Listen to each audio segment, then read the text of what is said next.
What's going on, guys? The Nittany Nation pod is back. We're joined once again by Eric Lammers, recruiting analyst. Some pretty big news today. Andrew Rappleyea just flipped, four-star tight end, just flipped from Michigan to Penn State, recent visitor. Kind of take me through how this all developed, Eric. Yeah, that's one way to wake up on a Sunday morning, obviously, for commitment news like that from one of the big tight ends that Penn State honestly has been chasing for quite a while. And I think they've always had a really good relationship with Andrew. I think ultimately what happened was Penn State in this class in particular has done a really good job recruiting these jumbo type athletes, right? That have some position flexibility. We've talked about it numerous times, the guys like Mega Barnwell, you get Joey Schlaffer, but then also Neo Avery, when he committed back on New Year's Eve, I think that might have thrown maybe a little wrench into Andrew's plans, because I think Andrew always saw himself as a Nittany Lion. Mm-hmm. And I think he almost kind of touches on that in his like decommitment post to that he shared on Twitter. Mm-hmm. I think ultimately what ended up happening is Neo kind of decommitted, and even if Neo was going to play defensive end, or if Mega's going to end up at tackle or defensive tackle, wherever he's going to end up, I think now that it just gave a little bit more clarity to this situation. I think Michigan had some things going on in terms of Jay Hardball switching sides of the ball, no longer coaching tight ends. And I just think maybe he was never really comfortable with Michigan, but he just didn't know where he would fit at Penn State when they had all those guys committed to him. Neo backs out, and I think it just opened up a little bit of room for Andrew. And now it's clear that Penn State has their two tight ends in the 23 class going forward with Andrew and Joey. Yeah, I always found that a little bit bizarre, kind of, just because Jay Harbaugh's still on staff. It's not like he's going anywhere. Like, yeah, he's working with DBs now, and they got Gavin Newsom, who's I believe a former offensive lineman or tight end offensive lineman transition, whatever. Yep. But yeah, I thought it was a little odd because he's still there. Like, right. Yeah, I think it was just more one of those things. I think it was like kind of I don't want to say an easy out, but it gave you a window of opportunity to kind of say, you know what, that's not the coach that I committed to. And my heart, like you said, my heart's always really been with Penn State. Mm-hmm. So everything kind of came back together, and this is where I think he wanted to be all along, like we said. And I just think kind of worked out where he was able to, kind of put the pieces together and, ultimately become a Nittany Lion. Yeah, I know. Obviously, New York native, so it's also a hell of a lot closer to home. Yep. But yeah, he took a recent visit to campus. Was that kind of just the seal the deal type thing?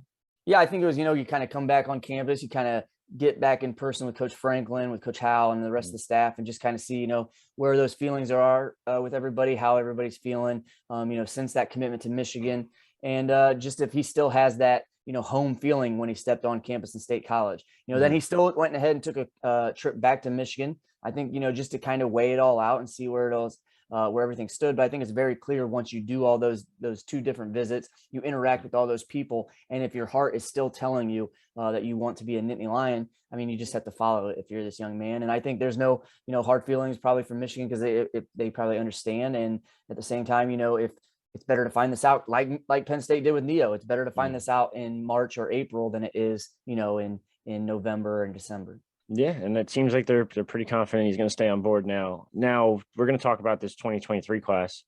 3 tight ends, technically, so to speak, in Scheffler and Barnwell, and now Rappleyea. Yeah. What's the story behind Barnwell and Scheffler? Are they both staying at tight end and mixing it up? Right. I mean, Joey is a tight end for sure. Like he's an above the rim tight end, kind of flex him out. He's definitely going to be a tight end. I think Mega's the one that obviously everybody has their eyes on, is where does he end up? He's talked about playing defense, with the Penn State staff. And I think that's a possibility. I've heard that he wants to play D tackle. He can go into that clearly. Yeah. He already has the size and the length. We've talked about, is he an offensive tackle? I think it's very clear, at the very least, that probably tight end is not where he's going to end up, right? I think he's going to be recruited as a jumbo athlete for Penn State and kind of figure it out from there. And what's his mindset like? Does he have the mindset to play down in the trenches on the defensive line? He has the athleticism to play at tackle. So where's his body ultimately take him? Where's his mindset take him? But I think it's very clear, and I think it's probably been communicated not only to Mega, but probably to Joey, and probably to Andrew, even as he committed. This is kind of the plan with these guys. This is where everybody's going to be used, and it's clear that Joey and Andrew are going to be the 2 core tight ends in this class moving forward. Yeah, and we don't have to go too much in detail into it, but obviously, I'm assuming these 2 were kind of knew they were going to add another tight end, and fans should kind of relax on any type of worry. No doubt. There's no doubt that the communication from top to bottom has happened, right? I mean, I think it was even happening back with Neo. when everybody was talking, getting back on the same page. And I think that's all. I think because Neo was committed and the window of opportunity kind of came open for Andrew, right? And so like it's not like Andrew's name just started surfacing back after Neo's decommitment. Like Andrew's name was being, mentioned prior to that. And so I think everybody was kind of having those conversations. Like Neo was probably, they were talking about Neo moving to defense, or they're talking about, Mega, where he's going to end up ultimately. I think, yeah, definitely between Coach Franklin, Coach Howe, the rest of the staff, and all of these prospects, I think are all on the same page with this. And I don't think there's any reason to stress about that for sure. Gotcha. And they're not done with Neo now, it seems like. It seems like they're still going to go after him. Sure. I mean, I would too, if you're Penn State staff. I mean, he's a very unique jumbo athlete, right? And if he wants to play tight end, then it probably is not going to work out, obviously, because now you do have these two tight ends. But if he wants to play defense, then you're all in on him and trying to convince him to come back into the fold and end up being an edge specialist or a pass rusher in State College there. So yeah, I wouldn't be giving up on him if I was the Penn State staff, and nor do I expect them to be. Yeah, I know after talking with a couple of his coaches over at the Under Armour camp last week, and they kind of said he's fully bought into this defensive end thing. So that's huge for Penn State's chances there, I would assume. Obviously, he wants to take some visits now. He wants to head down to UNC, USC. Yeah, I think a couple more too. I forget who, but yeah, I think that's good. I mean, obviously, there's that policy. It's, a policy of not taking visits while you're committed. And I totally get it, I guess, because if you're Penn State, you want to have yourself, you want to protect yourself and Neo, go explore what you got to explore. But yeah, if you're Penn State, keep recruiting him, especially, I mean, he wants to play defense. He's 6'5" runs a 4.58, and he's quick off the ball. You're going to continue to recruit him and see if you can get him back in the mix. And if he's open to defense, and if he's open to State College or Penn State, then I think there's no reason to call off the dogs. You've got to keep going after him. Yeah. So now I'm looking at this big board right now of all the offers. There's a couple that seem like they're pretty close. Maybe like a Tony Rojas, Phil Picciotti, Tamir Robinson, and just the linebacker group. Maybe a London Montgomery pops up, but who do you think's kind of next? Mason Robinson even? Yeah, I mean, Mason Robinson's been the name that the drum I've been banging for a while, obviously, just because I thought it all kind of lined up and worked well with the April 9th visit that he's got coming up. But, his timeline, he wants to take visits in the summer, and he wants to, check out other schools and keep this thing going. So, you'll never know. And when he gets on campus on the 9th, perhaps Coach Franklin, gets a chance to sit down with him and gets him to change his tune a little bit and buy into, committing now. But I think you'd probably be best served to kind of put your attention towards towards that linebacker group, whether it's Rojas, whether it's, Phil Picciotti, or whether it's Tamir Robinson. Those three names I think kind of all make sense. Josiah Trotter is a name that, is obviously on the board, but I think he's going to end up coming off the board on the 15th I think he's going to end up committing to West Virginia if I was a betting man on that one. So it kind of, and then you got Picciotti that's going to visit on the 16th. Right. So that kind of lines up well where you can kind of make a push for him if you want him, I think, and then Rojas and Robinson are a little bit of different players, but you want to get them back on campus. And I think those guys are all coming to a spot where they're getting close to ready to make a commitment to somewhere. Now, whether that's Penn State, we'll see. But I think the Penn State staff probably feels good about at least two of those guys with where things stand and having a chance to lock them down before even the end of April, perhaps. Yeah, that's huge to get another high 3-star, 4-star guy on board. I think I think the thing with Rappleyea is that it kind of gave you that juice that they've been looking for. They needed some positive momentum. Hopefully you can kind of help spurn some things along, and especially coming off the back of a decommitment like you had from Neo, you can brush that one under the rug right away, and you got this positive momentum now, and see what else you can do the rest of April for sure. Yeah, for sure. I mean, this news is I don't want to say it's a great trade-off, but it's a pretty good trade-off at the very least. Yep. Now you mentioned Josiah Trotter, and you mentioned West Virginia. Let's switch gears a little bit and talk transfer portal. Obviously, Penn State just hosted a West Virginia defensive lineman transfer in Akeem Messador. Yeah. Tell me about him a little bit. Yeah, nice transition right there for sure. Yeah, I mean, so obviously Messador pops up into the transfer portal on Thursday night. And then next morning, Friday, bang, bang, he's on campus in State College for a visit. And so, I mean, I think obviously location there is very helpful because you didn't have to plan anything in terms of plane, a plane or anything. So you probably just got him up on campus, paid for his mileage and let that be that. And so, and obviously they have a connection.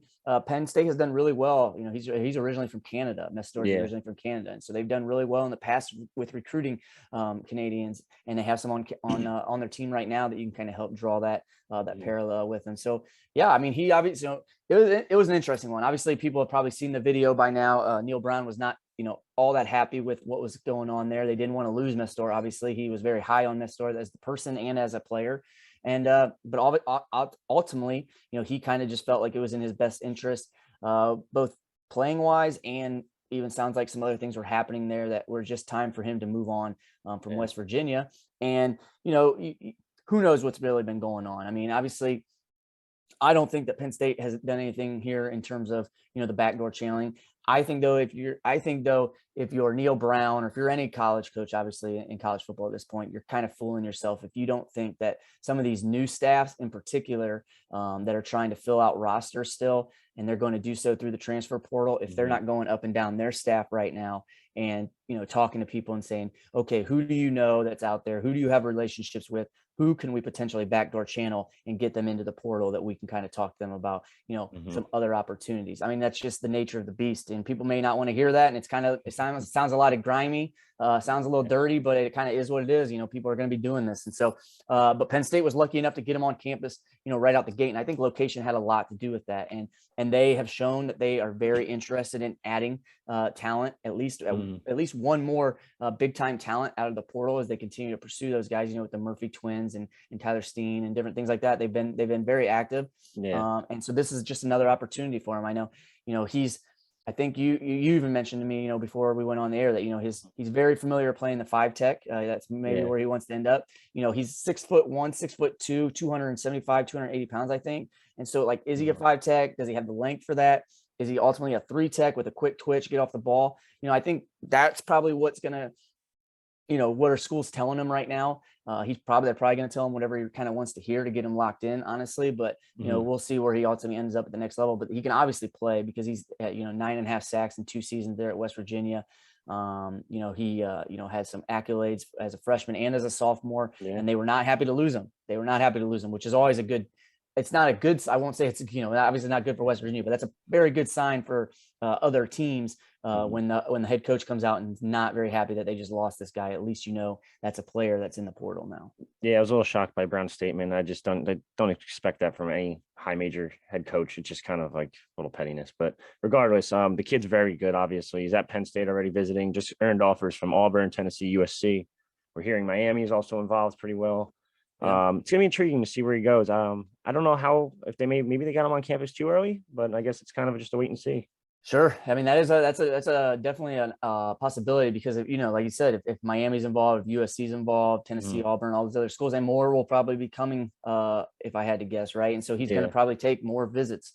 Or maybe he had in mind kind of where he wanted to go when he went into the portal. So we'll see what happens there, obviously. But I think Penn State was able to kind of, you know, you capitalize on that location, you kind of wow him right out the gate. You got him on campus for spring ball, so that's always great to have him come in and watch a practice. But we'll see. Yeah, I think that's a good point about potentially too early. Yeah. So I mean, I guess that's kind of all we have on all this. We're gonna have more on Rappleyea soon. We'll have a film breakdown and all kinds of other stuff. Hopefully, kid picks up the phone, actually answers one of the reporters' phone calls. Seems like he hasn't talked to anyone yet.